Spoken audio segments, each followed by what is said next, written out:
So we believe that it's beholden on us to do everything that we can to look after our home and to look after the greater body that we're all part of. So in Vita Sapien, we feel that if we can awaken people to the interconnectedness between different life forms, different ecosystems, different natural processes, and when we look at the science of that, it's just astounding. It really is awe-inspiring and amazing.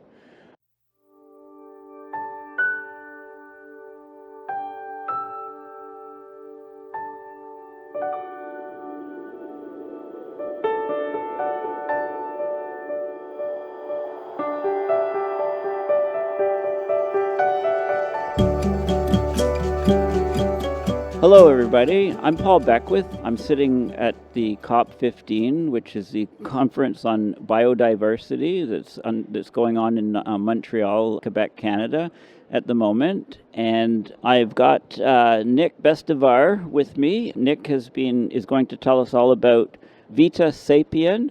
I got the badge along with colleagues from the Vita Planeta Limited organization, which is based in Australia. Nick has a pivotal role. He can explain a bit about who he is and how he got involved in Vita Sapien and what the main messages are. Thanks very much, Paul. It's great to be here with you. Lovely to meet you again, finally. So I got involved with Vita Sapien earlier this year. I've always had a love of nature, and I've always had an interest in spirituality. But funnily enough, I never really found that any of the religions appealed to me. So I was looking for something, some way to nurture my spirit, and I found it through Vita Sapien. It's what I've been looking for in terms of being a spiritual framework that is grounded in science and is ecological or nature-based. So I gather that you met Guy Lane at some point, and maybe over a few beers he got you involved, or how did that work? Yes, indeed. Actually, our first meeting was in the Regatta Hotel in Brisbane, a fine old hotel. And we'd had some conversations. We'd met through mutual associates and had some conversations about the state of the world and the state of the environment, the state of the climate. Yeah, it became apparent that we had some common interests there.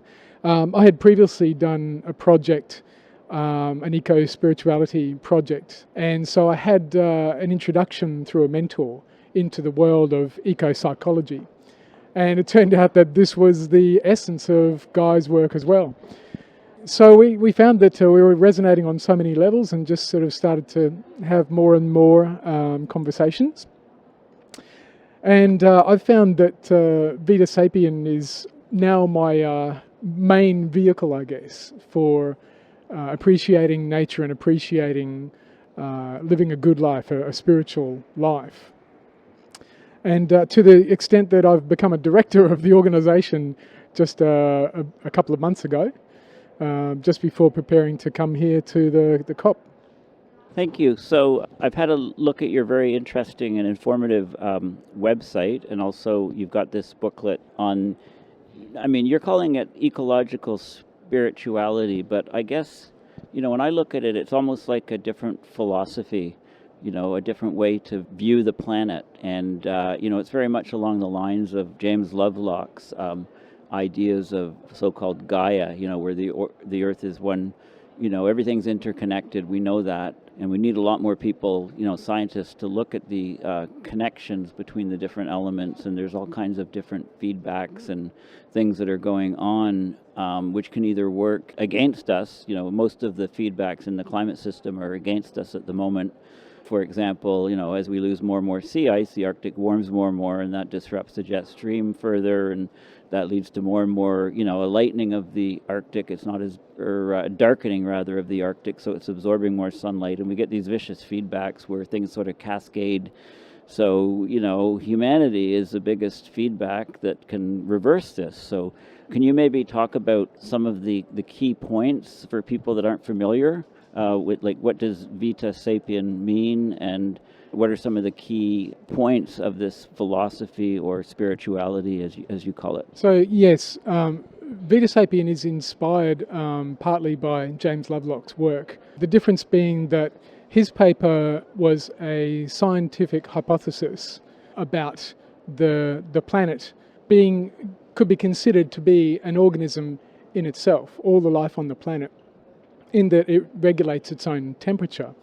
So the paper is about self-regulation of by and for the biosphere. Whereas Vita Sapien's concept of Imperium Vitae Planeta, that's our term for the biosphere, our concept of it is more of a spiritual belief. So it's a belief in an overarching entity that we are all part of. All of us and all life on Earth can be considered cells in the body of the planetary body of life. So that's one of the aspects of Vita Sapien. And of course, humans are the most powerful or empowered entities to be able to have an effect on the state of that body of life. So we believe that it's beholden on us to do everything that we can to look after our home and to look after the greater body that we're all part of.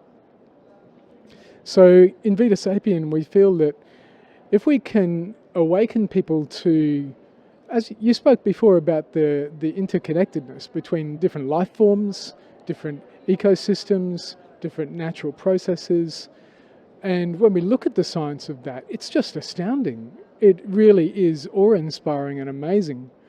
And so in Vita Sapien, we seek to present that information to people in a way that fosters this kind of a sense of awe and a sense of amazement about the place that we live. If we can foster this kind of peak experience for people on a regular basis, then we believe that we can awaken them to the wonder of the planet, the wonder of the biosphere. And what we've found is that when you are so connected with, so awakened to that amazing vision of the whole biosphere, then you tend to want to take care of it. It naturally arises that you want to take care of something that you love, something that you feel part of, something you feel connected to. So this is the thing that Vita Sapien is primarily trying to achieve for millions of people around the planet. Yeah, and personally, I think that part of the problem is that throughout human history, right, throughout our development of agriculture and cities, and the development from becoming hunter-gatherers sort of to being what we call advanced civilization. I mean, I'd question whether we can use that term advanced, and also our brains have actually evolved quite a bit, through this development, but we still have this sort of fight or flight instinct, this amygdala, which, you see something, there's fear, there's emotion, you want to respond. And, if you think about humans before we had structures and things, we'd be living in, say, forests or jungles, and there'd be lots of noises at night, and we'd have fires, and we'd sort of gather around fires and be in groups of people as sort of protection against nature. So there was a big fear of nature. And I think that fear of nature is deeply ingrained in many people still. And that's part of the reason why we haven't valued nature and why we've been quite content to, not content, but why, as civilizations develop, we've destroyed lots of nature, and we're continuing to destroy lots of nature. So this Vita Sapien seems to be, a very needed sort of philosophical turn in human conscious to say, well, okay, we're continuing to trash the planet. We've got to stop this. And I love your poster there of the person falling into the deep abyss. So what you're talking about is how to stop that fall and turn it around. But I mean, you don't really want to go back to civilization as it is. Like, you want to have sort of a new type of thing emerging from all of this. So you're in Australia, are you getting lots of traction in Australia? How are you finding the COP conference, this conference. I mean, you're making lots of connections with people. There's lots of like-minded people. I mean, are you getting a lot out of the conference? And are you optimistic going forward? I mean, because I think a lot of young people really like these ideas. Absolutely, Paul. I mean, I have personally been speaking to a lot of young people here at the COP, and they obviously see the writing on the wall. They are aware, the people here at least, are aware of what science is telling us about what's coming. And many young people that I've spoken to outside of the COP as well, in day-to-day life, are also aware. And so they are all of the ones I've spoken to have been very open, very receptive, very enthusiastic about Vita Sapiens' message. And many of the older people that we've talked to here as well have also been very receptive. Some not so much. Their agenda lies elsewhere, and we respect that. But we judge that we only need to reach a certain proportion of people in order to create a massive shift of pro-ecological behaviour in enough people that will make a difference. I'd like to just comment on the picture of the man over here. We actually regard him as the rising sinking man, or the sinking rising man, because on the one hand, science tells us what's coming if we don't significantly change our trajectory. But there's also a great potential in that to transform our societies, to transform the way that we live. Personally speaking, we are going to have to transform as a planetary species. We're going to have to transform one way or another. Great changes are going to come. And it's really up to us as to how we fashion the future that's ahead of us. This is why Vita Sapien has at its heart the symbol of hope, which is contained in this symbol of the Quen. Let me see if I have another piece here that shows it. Ah, yes. So here's one I prepared earlier. So I'm not sure if you'll be able to see that, but so this is actually one of Vita Sapiens' symbols of hope. This is the symbol of the verdant age, which is a potential future time where humanity has learned to live in harmony with the biosphere, to live as part of the biosphere. And it's a very exciting time to be alive at the moment, because we have this potential to thrive, for all beings on Earth to thrive. Now, one thing I've noticed in perusing the website and the booklet, and what I've heard or gathered from talking to you and also to Guy Lane, is that it's very science-based. Like you're looking at science-based changes, degradation of the climate system, and there's a video that Guy Lane did last year in 2021 with Stuart Scott, who's been very sort of key to myself being at these COPs. He invited me to the first one in Lima, Peru. Said, I've got air miles, just get down here. You can stay in a convent with him and a bunch of other people. So we did that, and I did that. And, ever since I've been going to various COPs, and also met many people like Heidi and Charles through Stuart. So Stuart was kind of pivotal. So it's very science-based.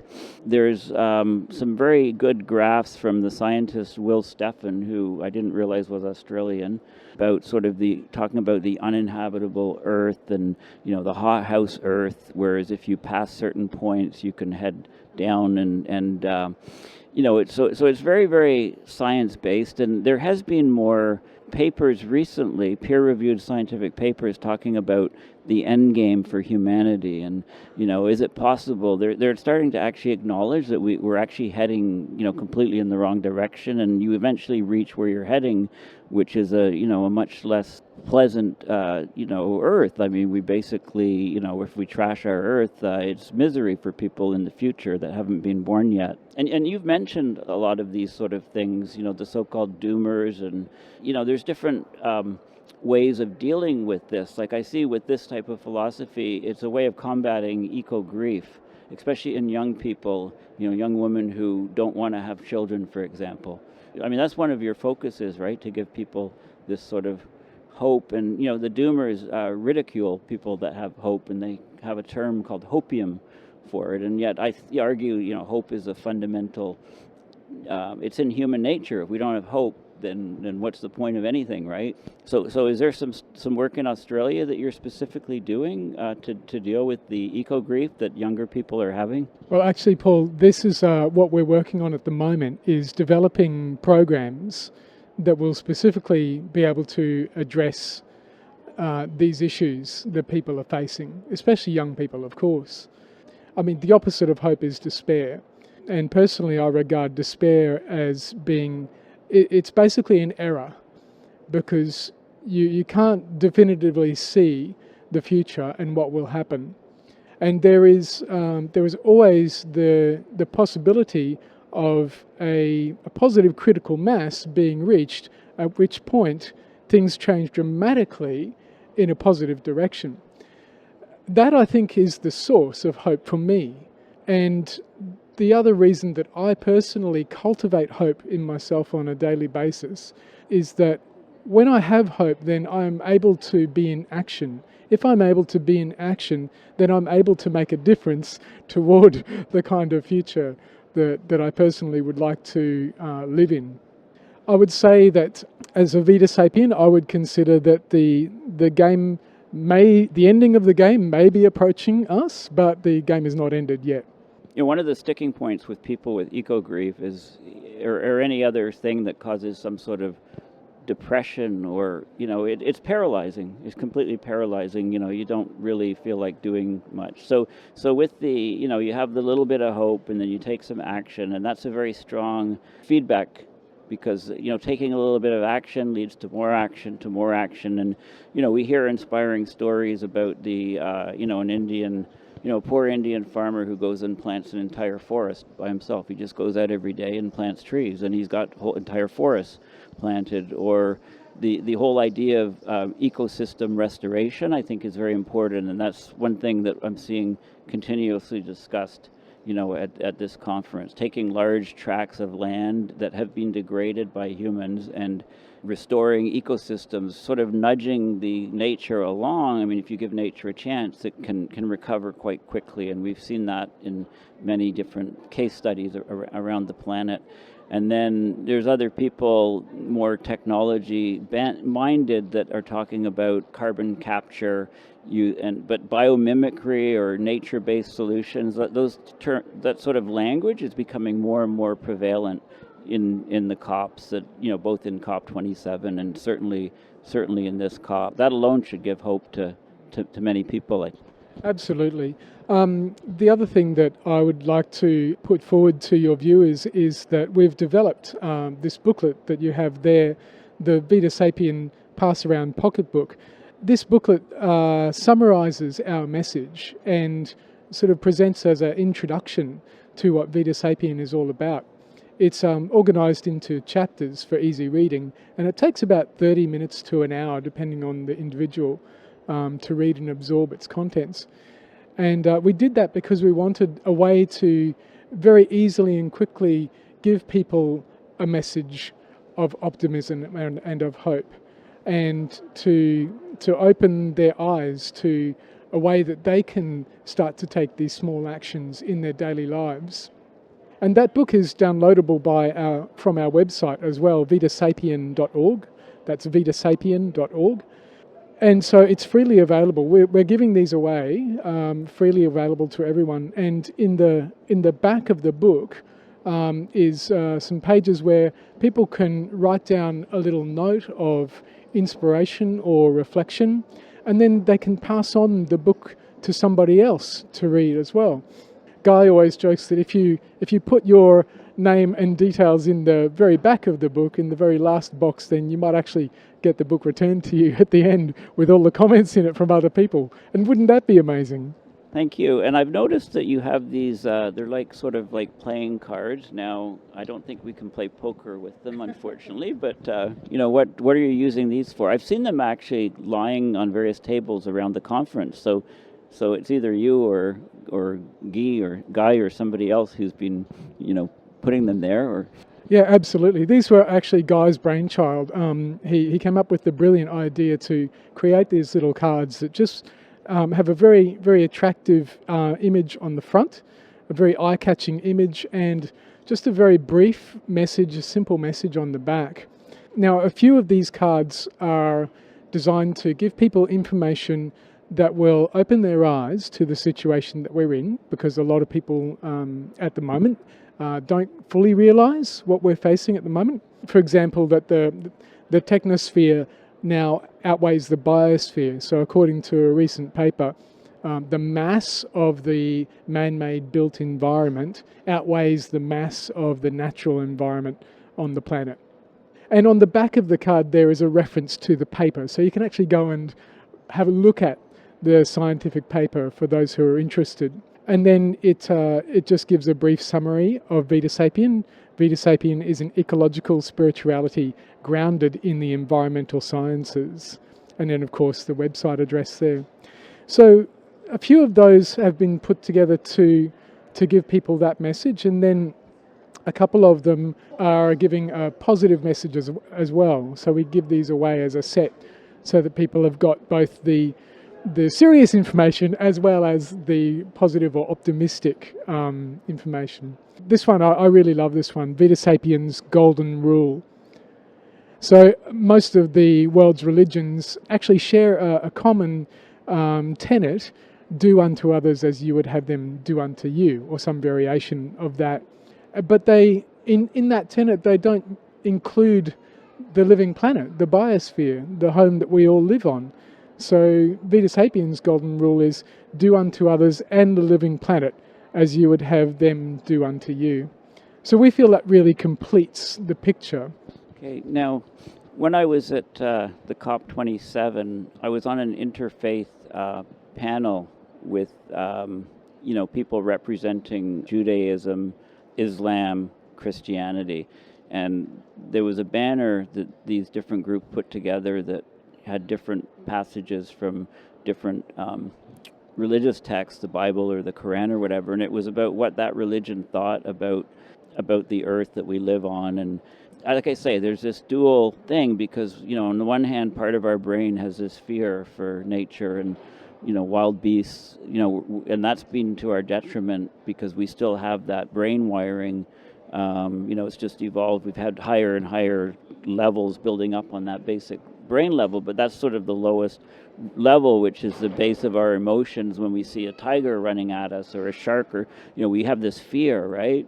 But we're trying to overcome that. We still have a person brain, in modern day, is what it comes down to. If you talk to psychologists, it's really fascinating. So this is really a way of changing that, getting at the root of that and putting it into something, we're in symbiosis with nature. We can't be against nature. We can't be destroying nature. So are there any last thoughts that you would like to make about this? I mean, how are you surviving minus 10 Celsius in Montreal, being from Australia? Yes, that's actually quite an adventure. I'm actually quite liking it though. I was able to come with good equipment, good layers, so it's all about the layers. But I would actually like to comment on your point before about the reptilian brain and the fear of nature. I guess that I have to speak personally here. I guess that when I look at a lot of indigenous cultures, I see that they live with the reality of the risks of nature every day, and they still yet carry in their hearts a great love for the land that they live in, the land that they live with, and the various living beings that they share it with. And I think that what we can develop is, I think that we can transform our fear into a respect for nature and for those parts of nature that would do us harm if they could. I think that we can learn to govern that kind of base fear of nature, especially living here in the West. There aren't that many risks to us here. Yeah, so I think that we can learn to live with respect and humility and honouring the natural world. And I'd also like to just mention about, you spoke about religions before and how they view the natural world. And I'd like to emphasize, I think, that Vita Sapien is a spiritual framework or a philosophy that we intended to be used, I guess, or to be taken on board alongside of any other spiritual belief or spiritual system that anybody has and holds dear to their heart. It's really meant to be as a complement to other religious practices, religious beliefs, or spiritual practices that people may have. Yeah, I mean, it's a different way of connecting with nature, irregardless of what other beliefs you may have. And, also, I think it gets at sort of, I mean, we think that we're rational, logical people being humans, but, we have this logical side of our brain and we have this emotional side, and the emotional side is quite often not logical. I mean, I ask people, what their greatest fear is. Well, fear of sharks. Have you ever swum in the ocean? No. Well, how is this ever going to be possible that this is just an irrational fear, right? And the way we weigh risks in our society is often irrational as well. So when the probability of something is very, very low, but it'll affect every single person on the planet, then multiply those two numbers together, and the risk is significant. And we don't weigh those correctly either. So. Anyway, it's been a pleasure chatting with you today about Vita Sapien and about your great work at the COP here. So thank you, and thank you for watching and supporting. Please support Climate Emergency Forum by sharing our work and clicking on the links and subscribing. So thank you.